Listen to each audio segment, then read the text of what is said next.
Salut tout le monde, c'est Jennifer et bienvenue sur ce nouvel épisode. Aujourd'hui on va parler d'un de mes sujets favoris, à savoir pourquoi est-ce que tu n'arrives pas à prendre du volume dans tes fessiers.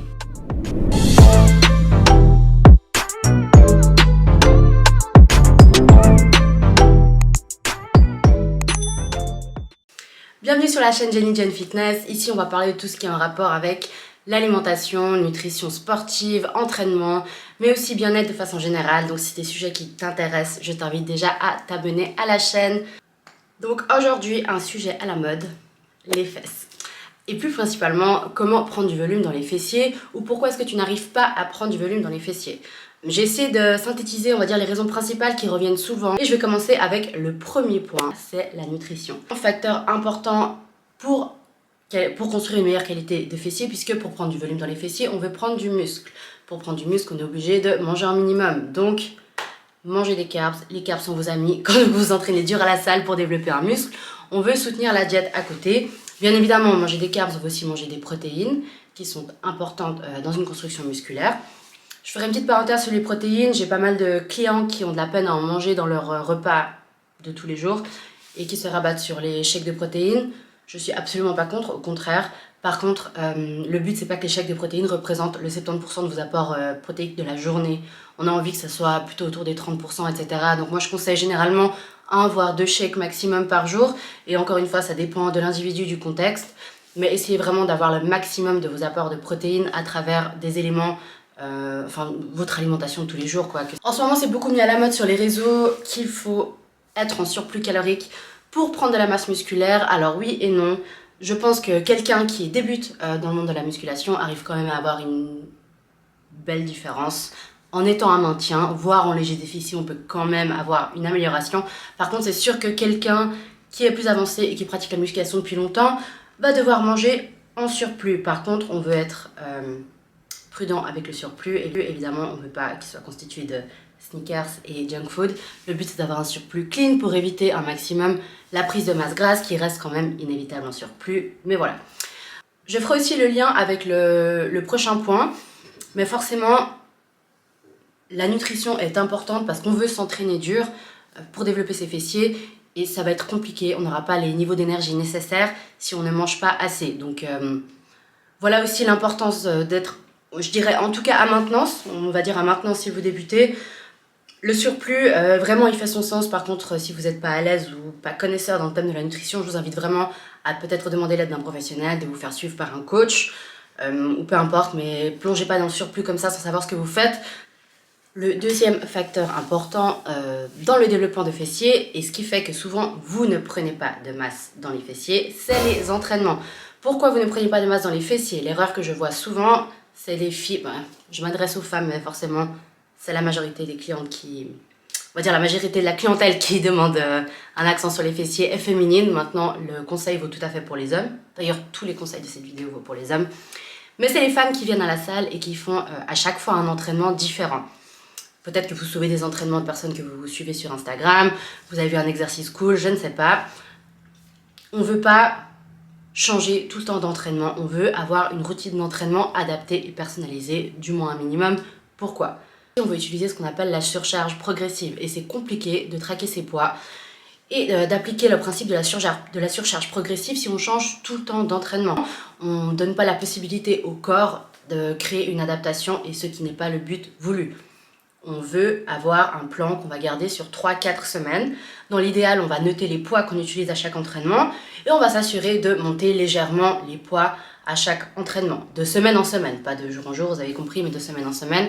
C'est pour ça que tous mes clients, je les suis à travers une application et je leur demande de toujours inscrire leur poids. Je leur indique également la marge de progression que j'aimerais voir sur les semaines suivantes. Vous devriez en faire de même. Si vous n'êtes pas très électronique, comme moi, prenez un cahier, écrivez-le quelque part, sur des feuilles, j'en sais rien, mais essayez de garder une idée des poids que vous soulevez. On veut mettre une intensité pour créer du muscle. L'intensité implique une surcharge progressive. On ne peut pas toujours rester dans sa zone de confort. Pour rester sur le sujet de la zone de confort, j'ai aussi beaucoup de personnes que je vois à la salle qui s'entraînent bien, en l'occurrence qui ont des, on va dire, bons programmes, mais qui restent tout le temps dans leur zone de confort. Donc qui vont souvent garder les mêmes poids et on ne les voit pas souffrir. Je ne suis pas en train de vous dire que vous voulez aller à l'échec à chaque fois, absolument pas. Le motto no pain no gain n'est pas toujours vrai.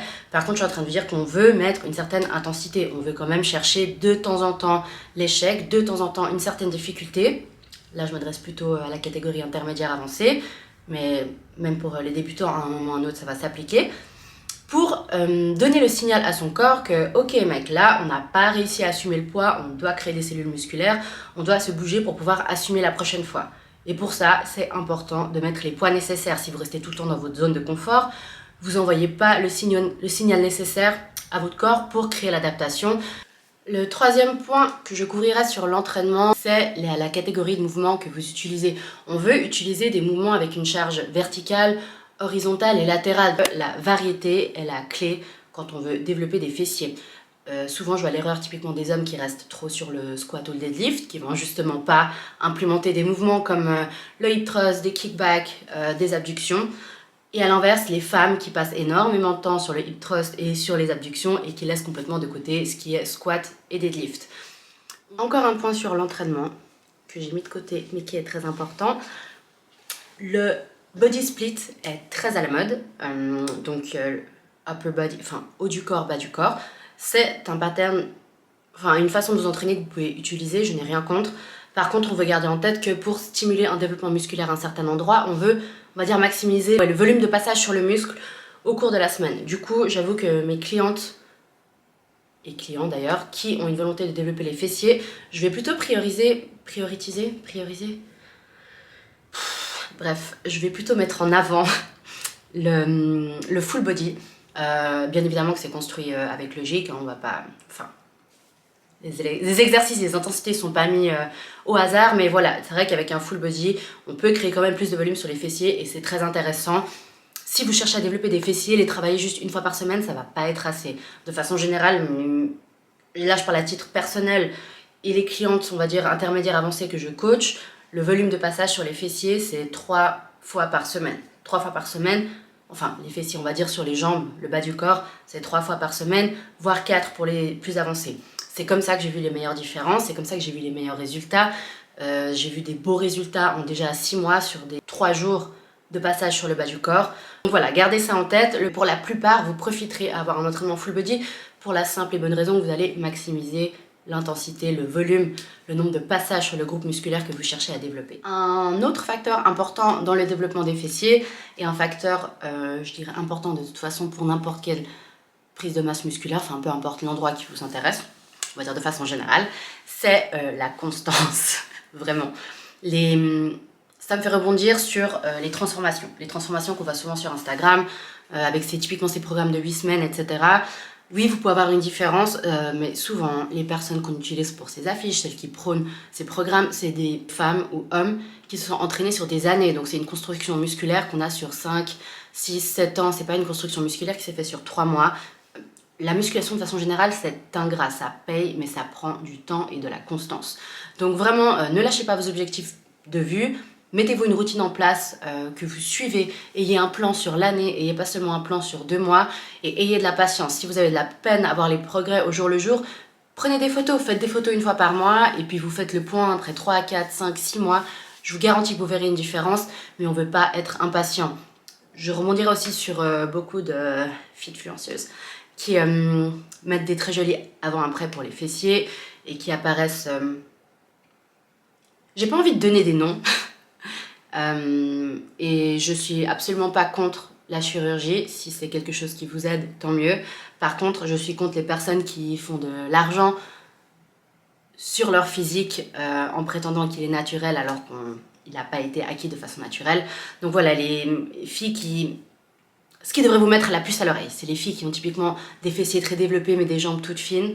À un moment, pour développer des fessiers, on va faire, comme je vous ai dit, des mouvements qui impliquent aussi charge verticale, pardon.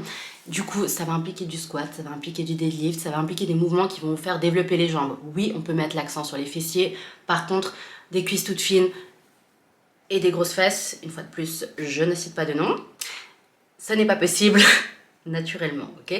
Les filles aussi qui font des avant-après avec tout d'un coup les hanches très rondes, généralement ça c'est plutôt des résultats qu'on a avec des BBL, des injections. Disons que plus on a des fesses musclées, au contraire plus ça sera creusé de côté, plus on aura les moyens fessiers visibles, donc c'est physique très harmonieux et en poire. C'est très rarement des physiques qui ont été atteints naturellement. On va dire que c'est 3-4% de la population qui est blessed, gifted, et qui est vraiment née comme ça. Mais on n'a pas de muscles dans les hanches. Enfin, oui, on a des muscles dans les hanches, mais pas des muscles qui font que quand on les développe, ça va donner cette impression de s'habiller. Dernier facteur primordial, et ça aussi je le dis pour les fesses, mais c'est primordial pour la musculation en général, pour n'importe quelle transformation, c'est la récupération et votre sommeil. On a des catégories de gens qui sont addicts à la salle, qui y vont tous les jours, qui prennent pas leur rest day, pas optimal. À un moment, on veut permettre au corps de récupérer et de construire. N'oubliez pas que c'est dans les phases de repos que votre corps construit. Donc vraiment, ne skippez pas vos jours de repos, dormez. On a tendance... Alors le sommeil n'est pas surcoté, absolument pas. Par contre, on a souvent tendance à dire dormez 9-10 heures. Non, pas forcément. Il y en a qui peuvent dormir 6-7 heures, ça suffit. Par contre, vous voulez avoir votre sommeil, vos heures nécessaires. Idéalement, on veut être dans la tranche 7-9 heures. Voilà, après à vous de voir ce qui vous convient le mieux. Mais c'est sûr qu'une mauvaise qualité de sommeil, des très petites nuits, c'est compliqué pour l'alimentation, c'est compliqué pour l'entraînement. Et ça vous rendra la tâche beaucoup plus difficile vers vos objectifs de développement.